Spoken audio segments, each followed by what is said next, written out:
Good evening, students. Today we are going to discuss the question answers of our chapter.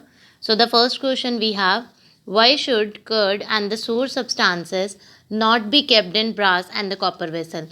कि जो curd है और जितने भी सोर सब्सटेंसेस हैं उनको हम ब्रास या कॉपर वेसल्स में क्यों नहीं रखते। अब सबसे पहली चीज़ है कि आपको पता है कि जो एसिड्स होते हैं दे आर सोर इन टेस्ट। अब कर्ड है वो भी खट्टा होता है, वो भी सोर होता है, और बाकी जितने भी सब्सटेंसेस हैं तो curd and sour substances are acidic in nature. अब ये एसिडिक है नेचर में, तो ये क्या करेंगे, so the acid present in them react with metal surface of brass and the copper vessel to produce toxic compound। इनमें जो एसिड है, जो भी इनमें रिस्पेक्टिव एसिड है, जैसे इसमें लैक्टिक एसिड है, और ये जो भी सोर सब्सटेंसेस होंगे, जो भी इनमें एसिड्स है वो रिएक्ट कर जाएगा with the metal, because copper is a metal, brass is a metal. तो इसके साथ मेटल के सरफेस के साथ ये रिएक्ट करके टॉक्सिक कंपाउंड्स बनाएंगे, और ये टॉक्सिक कंपाउंड जो है वो हमारे लिए कंजम्पशन करना इज़ नॉट गुड। सो इस वजह से हम क्या करते हैं कि जितने भी सोर सब्सटेंसेस होते हैं उन्हें कॉपर या ब्रास में नहीं रखते। उसके बाद second question we have, which gas is usually liberated when an acid react with a metal, illustrate with the help of an example, how will you test for the presence of this gas। अब आपको अगर याद हो तो हमने जो chemical properties करी है एसिड की, तो सबसे पहली ही हमने प्रॉपर्टी करी थी कि एसिड्स जो हैं वो मेटल के साथ रिएक्ट करते हैं और साथ में वो सॉल्ट बनाते हैं और हाइड्रोजन गैस लिबरेट करते हैं। ठीक है, तो when a metal react with acid usually hydrogen gas is liberated. अब हाइड्रोजन गैस लिबरेट होती है। अब यहाँ पे है साथ में illustrate with the help of an example, example के साथ बताओ। तो हमने यहाँ पे ये वाली कोई भी एग्जाम्पल लिख दो जिसमें मेटल है वो डाइल्यूट एसिड के साथ रिएक्ट करके एक तो सॉल्ट बना रहा है, साथ में क्या हो रहा है, हाइड्रोजन गैस निकल रही है, ये इवॉल्व हो रही है। So now illustrate with the help of example, how will you test for the presence of this gas। अब हम इस गैस के लिए टेस्ट कैसे करते हैं, हमें ये तो है कि हाइड्रोजन गैस निकल गई, इसको कंफर्म कैसे करते हैं। सो जो भी हाइड्रोजन गैस है जो निकल रही है उसको हमने पास कराना है through the soap solution and then bringing a burning candle near the gas filled bubble. तो सोप सल्यूशन में से उसको पास करा के उसके पास हमने लेके आना है एक बर्निंग कैंडल। ठीक है, अब होगा क्या, इसका रिज़ल्ट क्या होगा कि जो सोप बबल्स हैं वो बर्स्ट कर जाएंगे। तो जैसे ही वो बर्स्ट करेंगे तो जब उसके पास बर्निंग हम स्प्लेंटर लेके आएंगे या बर्निंग कैंडल, तो जो हाइड्रोजन गैस है it burns with a pop sound. तो this is the characteristic of a hydrogen gas that it burns with a pop sound. तो वो एकदम से बर्न कर जाएगी। So the next one we have, metal compound A react with the dilute hydrochloric acid to produce effervescence, so the gas evolve extinguishes a burning candle। सबसे पहले है कि एक मेटल का कंपाउंड है A जो रिएक्ट कर रहा है डाइल्यूट हाइड्रोक्लोरिक एसिड के साथ और ये एफरवेंसेस प्रोड्यूस कर रहा है।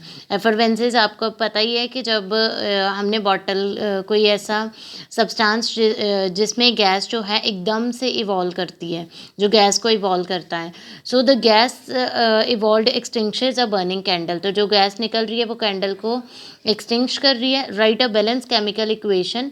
अब हमने बैलेंस केमिकल इक्वेशन लिखनी है फॉर दिस रिएक्शन। अगर हमारा एक जो कंपाउंड बन रहा है वो कैल्शियम क्लोराइड आ रहा है, तो पहले हम क्वेश्चन में से देखते हैं। पहली बात है मेटल का कंपाउंड है।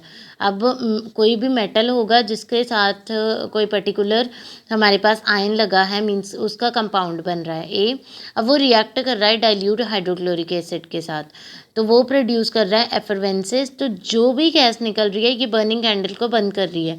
तो आपको पता है कि जो कार्बन डाइऑक्साइड होती है दैट एक्सटिंग्विशेस द फायर। ठीक है, दूसरी बात इन्होंने बोली है कि हमारे पास एक जो सब्सटेंस बन रहा है प्रोडक्ट में दैट इज़ कैल्शियम क्लोराइड। तो आपने जब हमने केमिकल प्रॉपर्टीज़ पढ़ी है तो एसिड की केमिकल प्रॉपर्टीज़ पढ़ी है कि एसिड जब रिएक्ट करता है with the calcium carbonate, not only with the calcium carbonate, when it react with the carbonates and bicarbonates it gives the respective salt water and carbon dioxide gas. अब इस cases में हमें कैसे पता लगता है कि यहाँ पे कैल्शियम कार्बोनेट आएगा?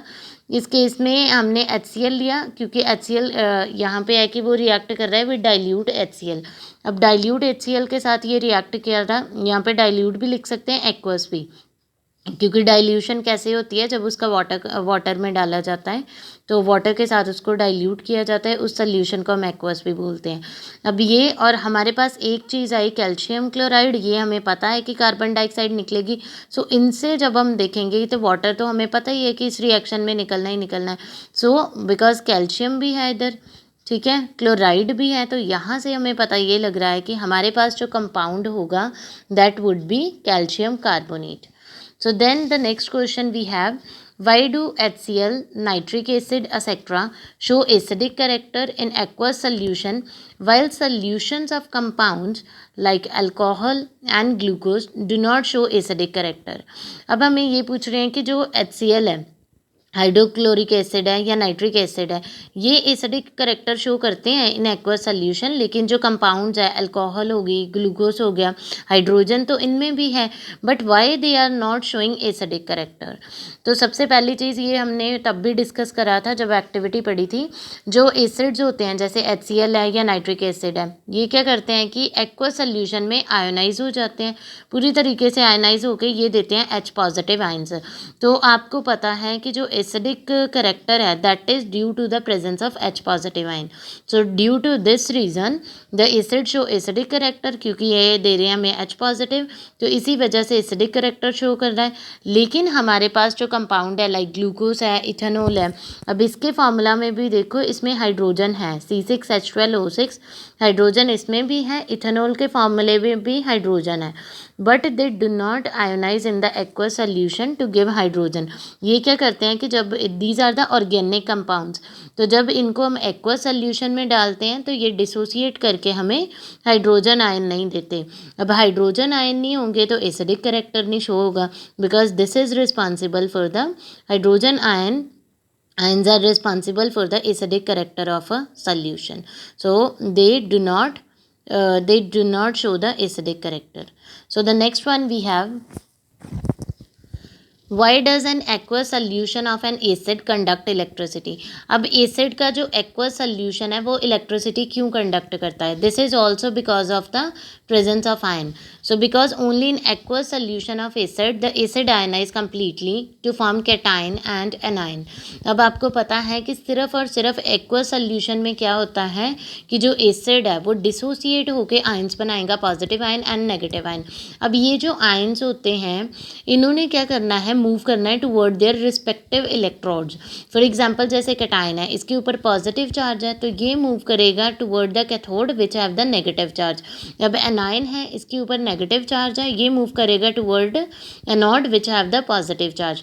तो ये जो है रिस्पेक्टिव जो इनकी इलेक्ट्रोड्स हैं विद ऑपोजिट चार्ज उस तरफ मूव करेगी. So due to this factor acid conduct electricity, इसी वजह से एसिड इलेक्ट्रिसिटी कंडक्ट करेंगे इन देयर एक्वस मीडियम.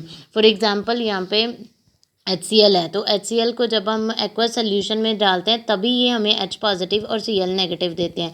अब ये जो H पॉजिटिव है that is a cation, it will move toward the cathode, और ये हमारे पास है Cl negative, it will move toward anode. तो ये जब इनकी मूवमेंट होगी सो इस वजह से इलेक्ट्रिसिटी कंडक्ट होगी. So the next we have,